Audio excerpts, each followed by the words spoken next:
भारत और रूस के बीच कारोबार पिछले 5 सालों में 8 गुना बढ़ गया है। दोनों देश एक दूसरे को जरूरत का सामान इंपोर्ट एक्सपोर्ट करते रहे हैं। ऐसे में पुतिन के भारत दौरे से रिश्तों में और मजबूती आएगी। पुतिन के दौरे के दौरान व्यापारिक रिश्तों पर भी फोकस रहेगा। खबर यह भी है, शुक्रवार को पुतिन भारत रूस समिट में कई इकोनॉमिक डील्स पर हस्ताक्षर कर सकते हैं। रूसी राष्ट्रपति व्लादिमीर पुतिन की भारत यात्रा ऐसे समय पर हो रही है जब वैश्विक अर्थव्यवस्था और रणनीतिक माहौल में बहुत ज्यादा बदलाव हो रहा है।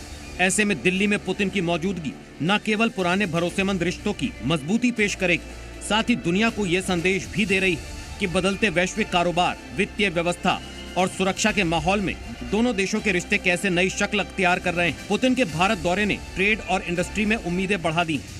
पुतिन का भारत दौरा ऐसे वक्त पर हो रहा है जब भारत और रूस के बीच व्यापार अब तक के सबसे ऊंचे स्तर पर है। ये वित्त वर्ष 2024-25 में 68.7 बिलियन अमेरिकी डॉलर तक पहुंच गया है। दोनों देशों का मकसद है 2030 तक अपने व्यापार को 100 बिलियन डॉलर तक ले जाने का।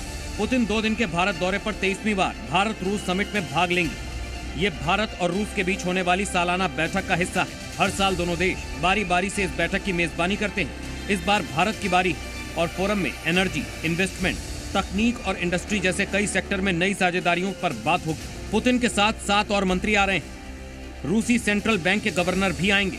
पुतिन मोदी की क्लोज डोर मीटिंग होगी। रूस से 15 कमर्शियल समेत 25 समझौते संभव। ये समय जब रूस से तेल खरीद को लेकर अमेरिका भारत पर कूटनीतिक व आर्थिक दबाव बनाने में जुटा है, तब राष्ट्रपति पुतिन की नई दिल्ली यात्रा पर पूरी दुनिया की नजर है। पुतिन की यात्रा से पहले भारतीय विदेश मंत्रालय और रूसी राष्ट्रपति भवन की तरफ से यह बताया गया है कि इस बार दोनों देशों के लिए आर्थिक व कारोबारी मुद्दे काफी अहम रहेंगे।